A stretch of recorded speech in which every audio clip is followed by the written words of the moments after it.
বাংলাদেশের সাবেক প্রধানমন্ত্রী শেখ হাসিনার দেশে ফেরার ইচ্ছা প্রকাশকে ঘিরে নতুন করে শুরু হয়েছে রাজনৈতিক আলোচনা।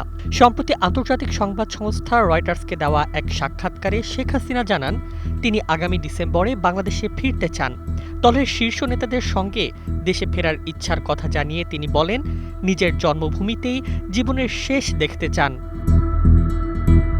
এই বক্তব্য প্রকাশ্যে আসার পর ভারতের অবস্থান কি তা নিয়ে জোর আলোচনা শুরু হয়। অবশেষে এ বিষয়ে মুখ খুলেছে ভারত সরকার। তবে নয়াদিল্লি স্পষ্ট করে জানিয়েছে, শেখ হাসিনাকে বাংলাদেশে ফেরানো বা প্রত্যর্পণের বিষয়টি সম্পূর্ণ আইনি প্রক্রিয়ার আওতাভুক্ত। এটি কোনো রাজনৈতিক সিদ্ধান্ত নয়, বরং সংশ্লিষ্ট আইন ও দুই দেশের বিদ্যমান প্রক্রিয়া অনুযায়ী নিষ্পত্তি হবে। নগদ নিয়ে এলো হার না মানা হার অফার।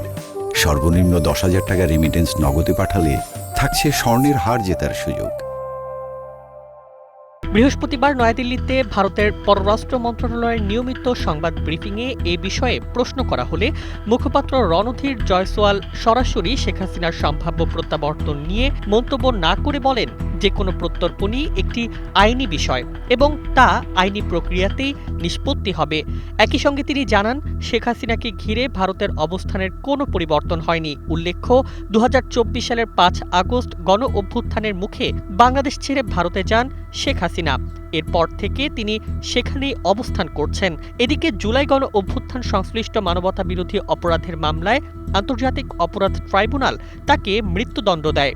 এরপর বাংলাদেশ সরকার আনুষ্ঠানিকভাবে ভারতের কাছে শেখ হাসিনার প্রত্যর্পণ চেয়ে আবেদন জানায়।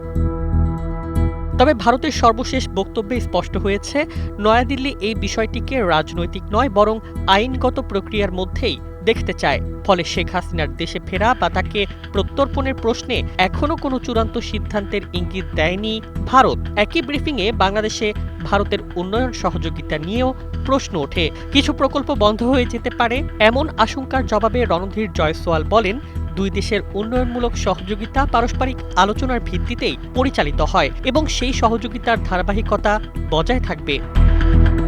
সব মিলিয়ে শেখ হাসিনার দেশে ফেরার ঘোষণা নতুন করে রাজনৈতিক আলোচনার জন্ম দিলেও ভারতের বক্তব্যে পরিষ্কার হয়েছে, এই ইস্যুতে তাদের অবস্থান আগের মতোই রয়েছে এবং ভবিষ্যতের সিদ্ধান্ত নির্ভর করবে আইনগত প্রক্রিয়া ও দুই দেশের আনুষ্ঠানিক ব্যবস্থার উপর। News desk, 21 television.